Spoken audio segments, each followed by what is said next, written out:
Hey guys, welcome back to another video. Today I want to discuss if Hoglin farms are overpowered. Well, the opinion if they're overpowered or not is definitely subjective. I want to illustrate how they're disruptive to the current meta of the game.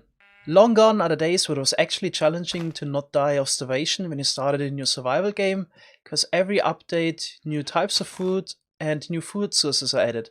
So I spawned here in a random seed, and yeah, this is an easy one, plains biome. We can kill animals. There's even a village nearby. We can break the hay bales and yeah, craft bread out of it. So it should be quite easy to survive here for the beginning. If you started on an island, there's now plenty of kelp around. That also makes a good starter food source. There are even food options in the desert biome. While surviving shouldn't be an issue anymore, it was still a long-term goal to get the best food sources in a game. So while you could perfectly live off melon slices or dried kelp or sweet berries, it gets quite annoying since you have to eat a lot of items. So I definitely wanted to get one of those, either the golden carrot, the cooked pork chop, or the steak, the best food sources in the game. I would even argue that steak or pork chop that have the same nutritional value are even better than golden carrots, excluding combat situations. So for normal gameplay, steak or pork chop is my choice of food. And in order to explain it, we have to take a look at the numbers behind it.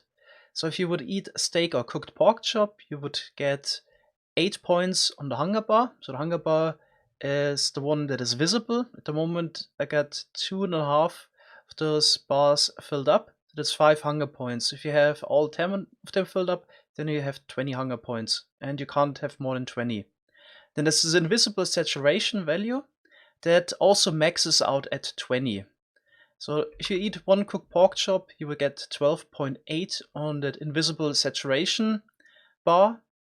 And yeah, in total, if you combine the two, you get 20.8. So if you do certain actions in the game, it would subtract from that combined saturation and hunger bar. So if you have 20 saturation and 20 hunger, you have 40 points.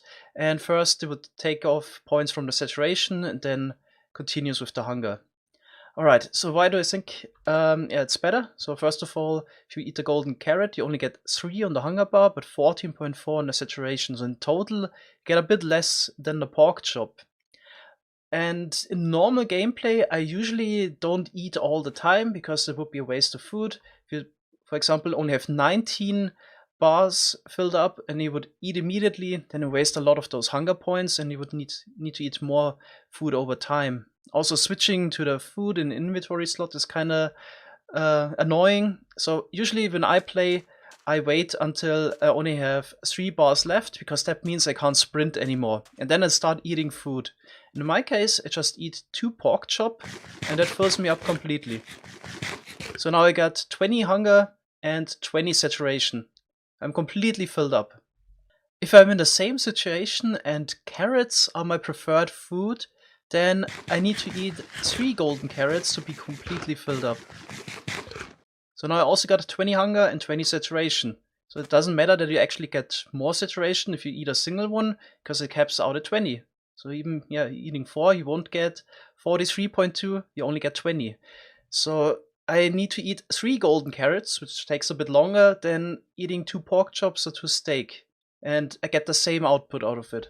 Additionally, there's also a chance that you waste some saturation if you are really low on hunger and only eat a single golden carrot, because the saturation can never be higher than the hunger. So at the moment I got 2 hunger left. If I eat a golden carrot now, I would have 8 hunger, but since the saturation can't be higher than the hunger, I only have 8 saturation as well. So in this case, you would waste a lot of that higher saturation value as well. Where the golden carrot excels is in combat situation. That's the best food source. Because if your hunger is completely filled up at 20 and you have some saturation left, this saturation can be transformed into hearts. So in case you're fighting a lot and you need to replenish your health as quickly as possible, then you want to eat as soon as you fall below a completely filled up hunger bar. And since it would fill up your hunger, you can only eat 1 food item, and the golden carrot gives you the most saturation for a single food item, and you can't reach that cap of 20 anyway. So the hunger points or the more hunger points of the pork chop or the steak would be wasted anyway, since you would only get 1 hunger back if you eat as soon as you're at 19. So the golden carrot in combination is definitely the best because it just gives you the most saturation. But in normal gameplay, where that is not important, in my opinion, steak or pork chop is actually better. Of course, at some point you want to automate your food production, so you don't need to harvest crops manually all the time. So you could make a automatic sweet berry farm or kelp farm or automatic melon farm like this one here. But yeah, eating melons is tedious, so might want to even go to the next tier and make something like, for example, automatic chicken cooker.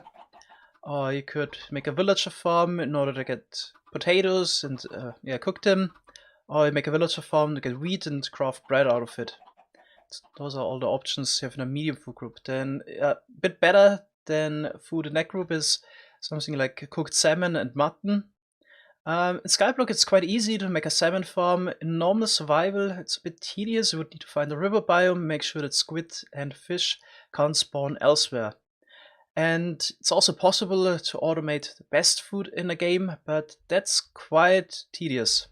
What most people would do in order to get some steak and leather would be to make a little wheat field, put some cows in an enclosure, breed them, so get baby cows, wait 20 minutes until they're grown up, and then reduce the population again.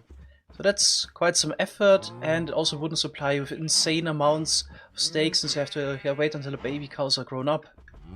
There are ways to automate the breeding process. For example, you could put the cows in a closed loop water stream, have an AFK player, supply them with wheat so they start breeding, sort out the baby cows somehow, put them in a separate chamber, and once they're fully grown up, they, for example, killed Balava and would drop steak and leather. But that still requires an AFK player, isn't super convenient, it's also not that fast. There's actually a way in the game how you could automate steak or pork chop production. You could use the natural spawning algorithm of animals. So everybody that ever opened an empty world might have noticed that after 20 seconds, first animals would spawn. After that first batch of animals has spawned, you won't see them spawning anymore because the mob cap is filled up. Like with the hostile spawning algorithm, there's a mob cap, and for the animals, that cap is just 10.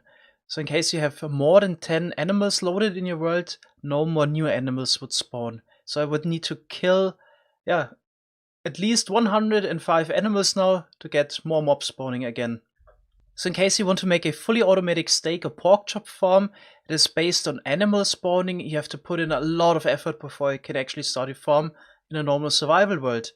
Because what you need to do is actually remove every single animal inside of your spawn chunks and also prevent that new animals could spawn there.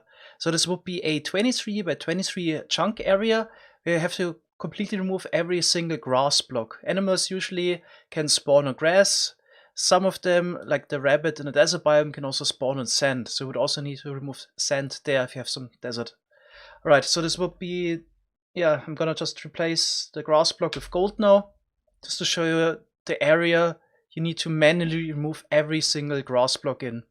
So once you're done with that, you probably also want to prevent new grass from spreading from the outside. So dig a trench around and also prevent new animals from wandering in. So make a fence around that area and then kill every single animal you can find inside of the spawn chunks. So this would also include bees, for example. You need to kill everything. So just killed 1600 entities. It's quite a lot of animals that are usually inside of your spawn chunks. Once you have prepared the spawn area, now it's time to prepare the area for your actual farm. So you need to completely remove every single grass block and every single animal in render distance again, and then you can build your farm. It's the easiest to find something like a mushroom island biome or a plains biome that is on an island, because animals don't spawn in the ocean biome, so that's why you also couldn't build, for example, a spawning based farm just on top of the ocean. So here this would be a suitable area, a plains biome, where we get pig and cow spawning, can completely remove every single grass block and kill all the animals again, and then build the farm. On our 1.12 survival world, we've actually done that. We removed every single grass block and every single animal inside of the spawn chunks, so we're able to build a mushroom cow farm. We had a bit of a mushroom island in our spawn area, and this was our first mushroom farm that supplied us with steak. So the idea was Back when it was still working, cows would spawn in mycelium, get flushed over, and would be killed by lava at the bottom. And then that steak was just stored at spawn. It took us about 1 year to actually complete this farm before we've been mostly eating baked potatoes. So in a way, a farm that would fully automatically supply you with steak or cooked pork chop, the best foods in the game, was one of the ultimate goals for every server. But here comes the 1.16 Hoglin farm that allows you to do it within 90 minutes. We actually tried it out, Methods and I. We started a fresh game, and our goal was to build a Hoglin farm as quickly as possible. It took Methods 45 minutes to gather all the materials and go on top of the nether and then build the farm. For me, I didn't have the best seed. It took me about 65 minutes to get there. Didn't actually build the farm, but this would have been a matter of 30 minutes after that. A lot of people in the comments of the Hoglin farm video actually have doubted it's an early game farm. I just want to recreate the steps it takes to build such a farm. So I start in a world. First thing I'm going to do is kill some animals to get food so I can survive. And then I'm going to start chopping down trees. So I need about stack or stack and a half for the farm, so you need quite a lot of trapdoors. The next thing you want to do is go underground and start mining some coal to smelt your food. And later you also need about 48 torches for the farm. Then you also want to mine some iron, because you need about a stack of iron for the hoppers, for a minecart that you need to get on top of the nether. And you also need 1 iron for flint and steel to light a portal, and 3 iron to get a bucket for the lava. The next thing you do is go even deeper and search for diamond, since you need a diamond pickaxe to mine obsidian. You need obsidian in order to make a portal to go back to the overworld from the top of the nether, of course. So you need 3 iron, and you can use a bucket, find some lava, and start mining that. Make a portal to get to the nether, and we will continue there. So I arrived in the nether. Another thing you can already do in the overworld is prepare yourself for piglin attacks. So get a piece of golden boots, so the piglins are already friendly towards you. Then the only thing you need from the nether is actually 2 of those warped fungi for the farm. So you want to collect those, and then start digging up to get to the top of the nether. Once you're at the top of the nether, you want to dig around a little bit and search for a suitable location to get to the top of the nether. So what we're looking for is a bedrock block at the 3rd layer. The 4th layer is an air block. The 5th layer is of course a bedrock. There's always a 100% chance to have a bedrock there. Alright, now we want to place down a rail like this so the minecart doesn't roll off. Place down a minecart and get a boat. And then we just want to get into the boat, aim up a little bit and try to place the boat on top of the bedrock. So this is a bit tricky. Yeah, already did it. Boat is now on top of the bedrock. Now we just need to get into minecart again and start clicking and try to get into the boat on top of the bedrock. So there we go, first try. You're on top of the nether now. Once you're at the top of the nether, you want to get away from your initial portal a little bit, so you can make a second portal at the top that you can link up with the overworld easily. So that's why you need to bring 10 obsidian with you and some flint and steel, so we can go back to the overworld. And the portal from the overworld will link up with the portal on top of the nether now. This is going to change in the recent version. I think it can change in 1.15. Now we have a permanent connection to the top of the nether. Okay, the next thing you want to do is search for a crimson forest biome. Could I either use F3, or you can just search for the crimson trees that would generate on top. All there's left to do now is build a farm that is made of easy to get components. All the materials should be obtainable within 30 minutes of mining. You can probably even make a smaller version of this farm, so instead of having the long drop chute and lava here at the top. You can probably also just put down some campfires and kill the hoglins this way. But you won't get the cooked pork chop by using campfires. An alternative would be maybe to place down netherrack at the bottom and stick some hopper minecarts in there and put fire on top. So you could also get the cooked pork chop, and then you can get rid of the long drop chute. You also maybe can only build a single spawning platform, then you would still get around 500 pork chop per hour. I would estimate that the effort it takes to build a farm that would supply you fully automatically with the best food source in the game was reduced by at least 99% with the addition of the Hoglin. What makes the Hoglin farm extra OP is that it requires a minimal amount of spawning spaces, because the Hoglin spawns with the hostile mobs. And the spawn algorithm tries to spawn the hostile mobs every single tick instead of every 400 tick. So the hostile mob spawning, in case the Hoglins, is around 400 times faster. Personally, I don't care much that the Hoglin farm is OP because in my opinion, the whole food situation in vanilla Minecraft is uninteresting and broken anyway. Almost every new update we get new redundant food types like the beetroot or the sweet berries that after 1 hour of playing the game are just not interesting anymore. Before I end the video, I want to briefly discuss how the Hoglin farm could be nerfed in order to get the balance a bit back. So instead of spawning the Hoglins with the hostile mobs, I would suggest to spawn them with the passive mobs and only every 400 ticks.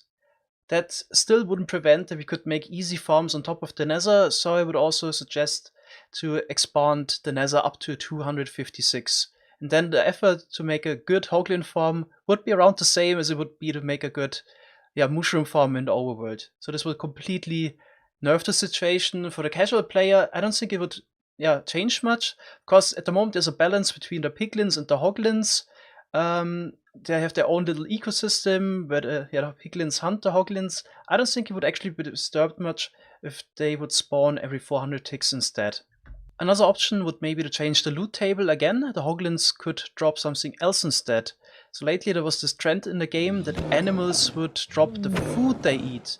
Like the polar bear drops fish, or the turtle would drop seaweed. So maybe those hoglins could eat the crimson mushroom and drop that instead. This would also be interesting from a tree farm perspective, since at the moment you can only get the mushroom via piglin trading, and in case the exploit with the scamming gets fixed, the amount of mushrooms you can get this way is kind of limited, or the fungi, how they're called. So this was my opinion on the Hoglin farms. Let me know what you think about it. Thanks so much for watching. See you in the next video. Bye bye.